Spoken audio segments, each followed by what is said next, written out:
and just that'll help us determine overall repairability of this slope, in addition to whether or not we have uniform appearance with the recommended shingle from the RLS report.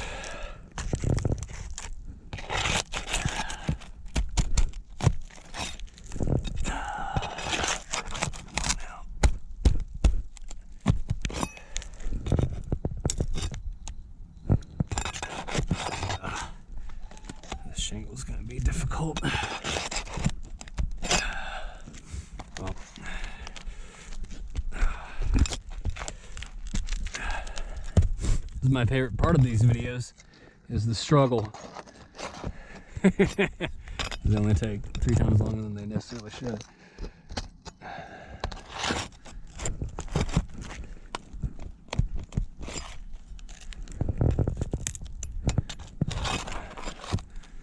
I would pick the one with the nail that just refused to come out. There, oh, got it.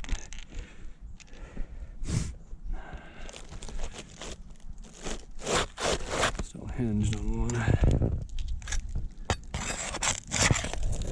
There it is.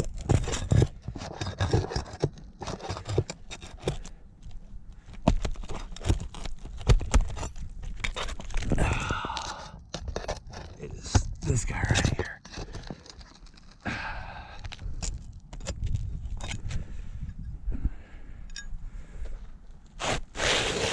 Okay, so this is the second shingle. I'm gonna do the same thing with this one.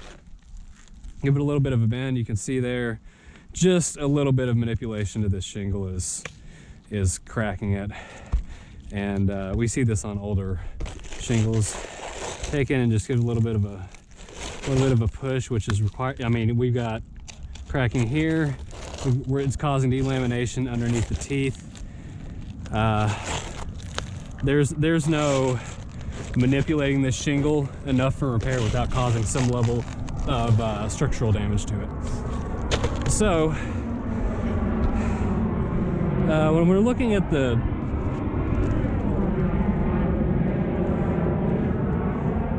the Southwest 737s overhead.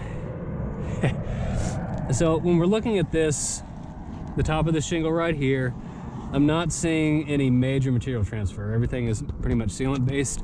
And looking at these shingles up here, which are the ones removed, no major material transfer, which is somewhat surprising. But see here, we've got the sealant line that has been here for however many years, but we just don't have a lot of tearing and pulling.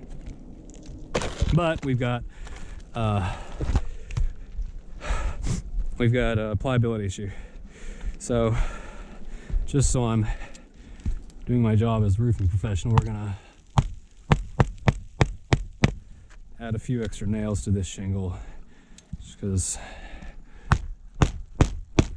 I don't want to leave it in a condition that's going to potentially cause further damage if we take a while to get to this roof.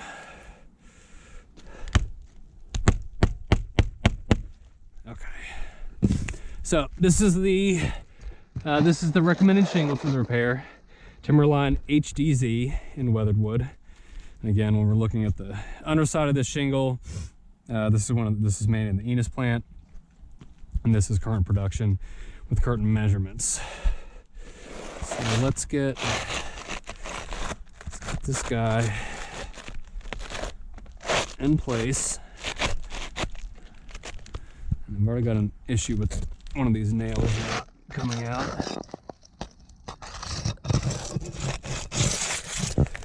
Or maybe it's a staple. Yep, it is a staple. Okay. So let's get this one in place. And for anyone watching the video, one thing we're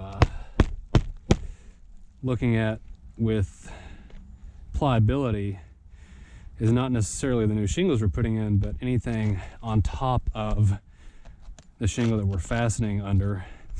We got to make sure that we're not disturbing the shingles above it to the point where they have structural failure. And I'm afraid, based on the age of the roof, that's exactly what we're going to run into.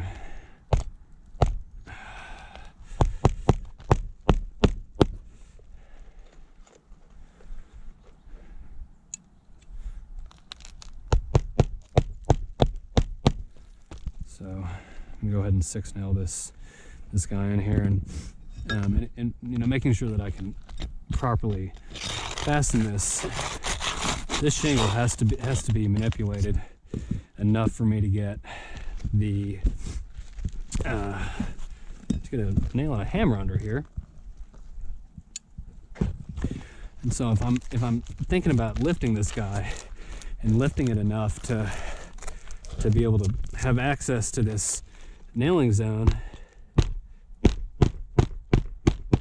we're okay on this one because it's been unnailed. But once I put these nails in here and then we got to lift this guy, I think what we're going to see is we're going to see some damage to that shingle. All right, so this shingle right here is really where we're doing our test on to find out if, and see, you can just the noise.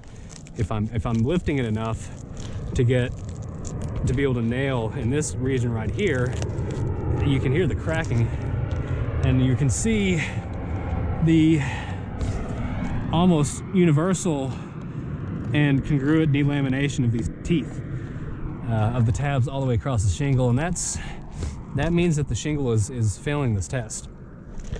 So I'm gonna go ahead and re-nail this guy if I can get this nail to go in.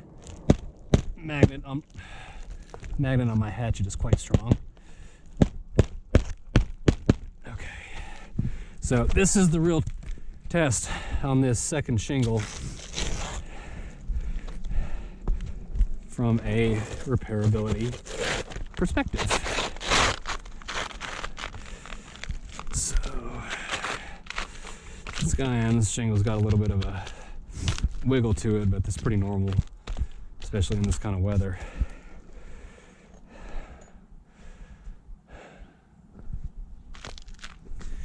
Jacob, we might need a different shingle.